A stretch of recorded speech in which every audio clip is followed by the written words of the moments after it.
Indeed, we need to wait upon the Lord, because He will give us the power to overcome every challenge that we go through in this world.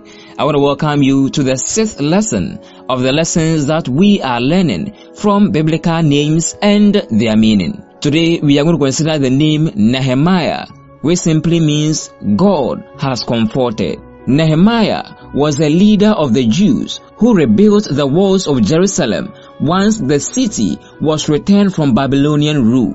He also got the people back in touch with their faith. Nehemiah chapter 1, we get to realize that some of the Israelites who were as slaves in Babylon had fled. Nehemiah inquired from Hanani and his brethren what has happened to the remnants of the Israelites and Jerusalem. And so we read from Nehemiah chapter 1 verse 3.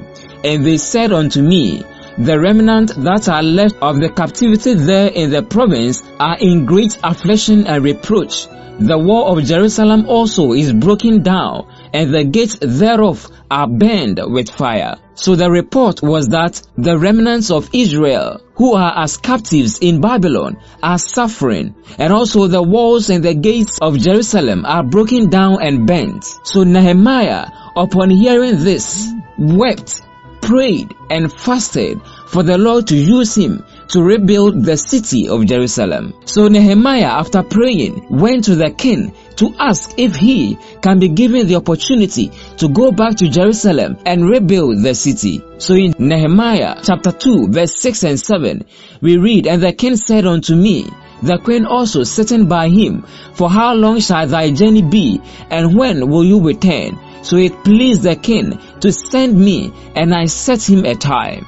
Moreover, I said unto the king, if it please the king, let letters be given to me, to the governors beyond the river, that they may convey me over till I come unto Judah. And a letter was given me. So finally, upon all the challenges that Nehemiah faced, he was granted the opportunity to go back to Jerusalem and rebuild the walls and gates of the city, and finally helped Israel to come from the captivity and dwell in Jerusalem. Nehemiah faced so many challenges, yet his dreams came true. The Lord indeed comforted him. Thus his name, Nehemiah, God has comforted. You see, we can learn powerful lessons from Nehemiah, especially how much you can accomplish when you align yourself with the will and plan of God.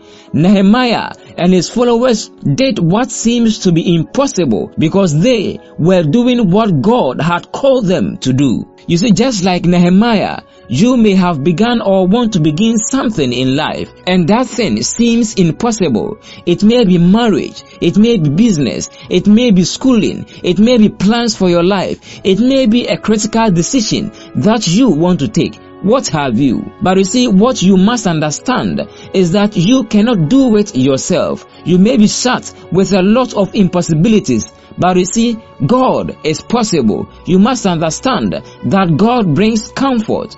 So like Nehemiah, you must pray. Like Nehemiah, you must align yourself with God. Like Nehemiah, you have to understand that God's plans are bigger and better than yours. Like Nehemiah, you have to know that God's plans for each one is different. And also, it is never too late to start doing something. God is your comfort. No matter what you are going through in life, no matter how far and how deep the challenges, God can comfort you. And so go ahead, trust God, pray, align your will with Him, and He will comfort you and make you successful in whatever thing that you want to do. May God bless you, and may He comfort you in everything that you want to do.